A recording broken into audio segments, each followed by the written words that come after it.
Hello বন্ধুরা, তোমরা কেমন আছো? আশা করি সবাই ভালো আছো। তো এটা কী ঠাকুর তোমরা কমেন্টে জানিও।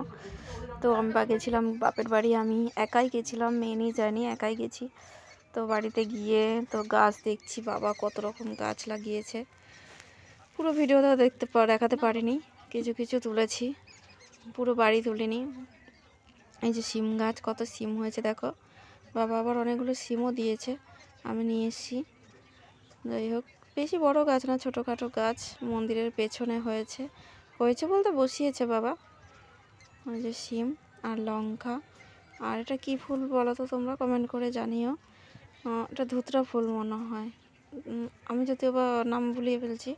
এই যে মন্দিরটা, এটা শিব মন্দির, আমাদের বাড়ির সামনেই রয়েছে শিব মন্দির। এই যে আমাদের বাড়ি হচ্ছে, বাপের বাড়ি হচ্ছে দেবানন্দপুর। শরৎচন্দ্রের বাড়ি তুমি শুনেছো নিশ্চয়ই, দেবানন্দপুর।